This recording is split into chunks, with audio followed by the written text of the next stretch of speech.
I'm Cuban. I am from an island in the tropics. Mangoes there in any island in the tropics are the best. If you go to the market here and you eat a mango, it doesn't have flavor. It's not It's the not the same. same. So that's why I said, man, the sun in the right place makes the fruits and the vegetable grows. That is the food that we eat, humans. We're meant to eat that because it's light. The sun has light and it gives light to the fruits. If you eat something that's dead, death is gonna go into your body. I even know someone after eating meat told me I had a lot of nightmares. I can't say because I don't eat meat anymore, but I'm not surprised. So whatever you put into your body, that's what you're gonna be. You become what you eat, and all you have to do is experiment. And what do you So think you're doing when you're eating something that's dead? Okay, so I want to kind of get this out there because this is my own original way of thinking when I try to explain to somebody who eats meat. When because you come across these people who are like, so you don't eat meat, where do you get your protein? All that blah blah BS. So I've come to understand through my research and my own original thinking and my intuition that the reason why people eat meat is not because of the meat. You guys aren't eating meat because of the meat. Okay, there's something physical that happens, and I'll explain that. But the reason why you're eating meat is because of the flavor, the seasoning. Because you wouldn't go to the market and get yourself a piece of pork chop or chicken or whatever it is, whatever dead carcass, bring it home in its bloody state and start eating it. You wouldn't do that, right? What do? You season it, right? you have to. So it's not the fact of eating meat, it's the fact of the flavor of the seasoning, it's the trickery of that sense. You see what I'm saying? The physical sense is tricking, it's triggering in your mind that, okay, for that piece of dead flesh to taste good, I got to put some salt, pepper, garlic, whatever it is that you want to put on it, and then you eat it. So it's not that you're addicted to meat, you're addicted to the false reality that it tastes good through the senses of seasoning. So that's why you can substitute meat. Like me, I use a lot of mushrooms, put the same seasoning, still has the same texture, still has the same flavor, but it's life. You see what I mean? And so people tell me, well, you're killing plants. This is where common sense and stupidity, like some people are just idiotic. They don't have no common sense and they just like to talk. You know what I mean? If you eat a pork chop, you got to kill the whole pig. It's not coming back.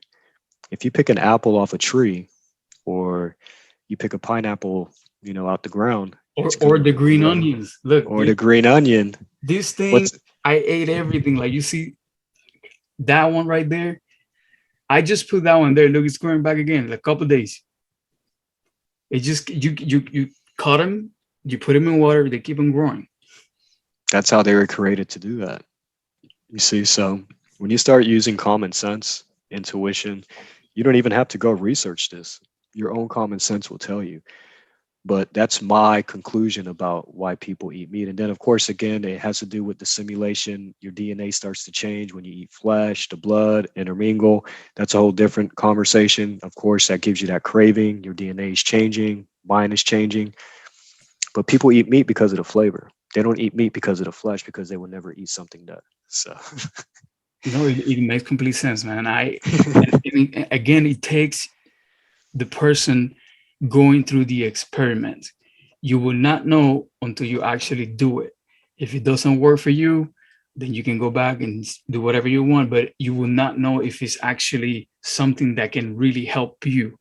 I like to speak and tell people what has helped me. That's the only reason why I'm doing these shows and putting it out there for people who are interested in changing their lives. Because I went through it and I was seeking for answers, and sometimes I couldn't find them until it was the right moment, but I was looking for it. And then I did experiments.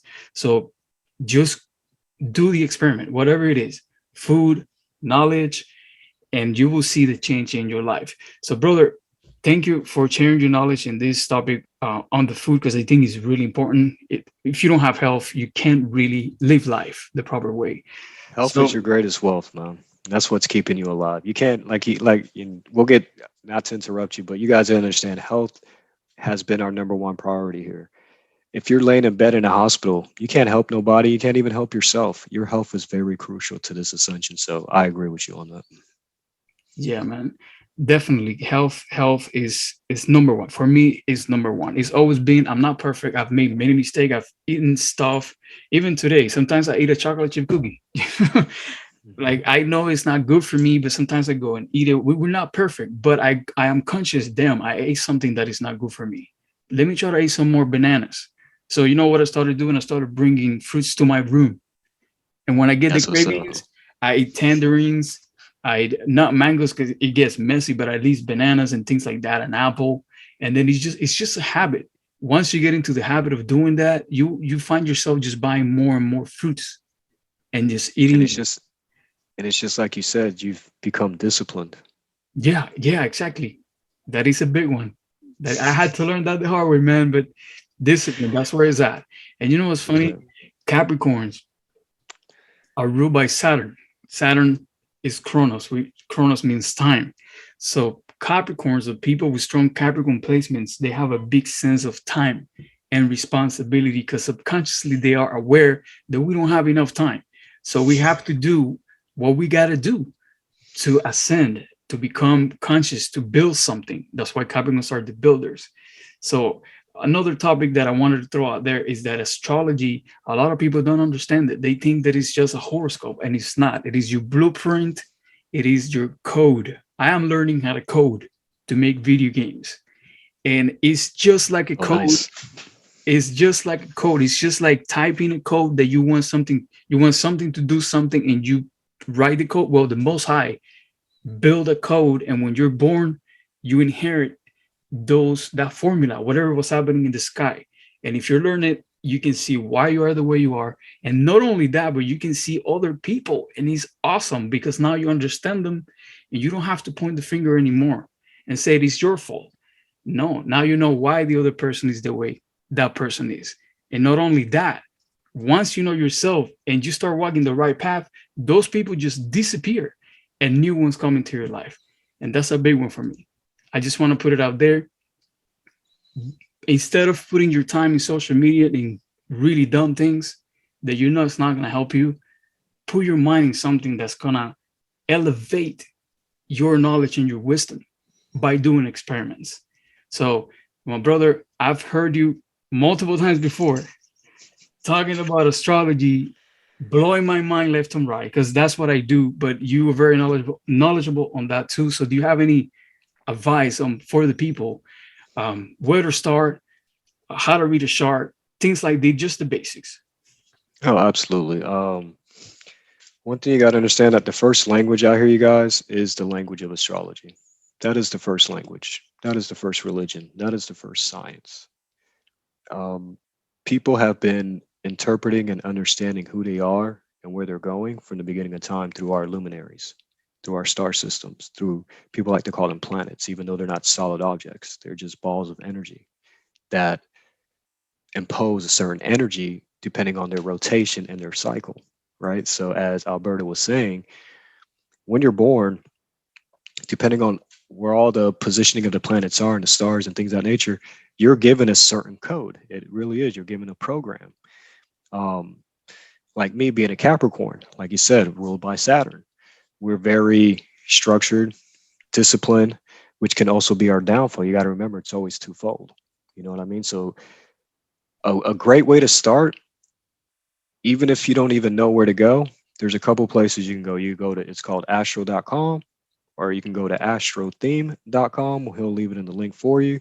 Or you can contact me or contact Alberto because he's pretty fluent in astrology as well. And just what you have to do is just take the step. That's really what it is. You have to take the step to understand that. And he said blueprint. That's actually one of my pages.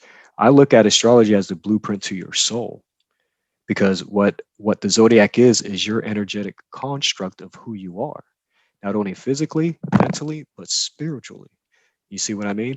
So just to kind of give you an example, go to your website. You got to know your name, got to know your date of birth, the time you were born, and where you were born. And with that information alone, you'll be able to see what sign you are, what zodiac energy has been placed on you, and you can actually see it through the physicality.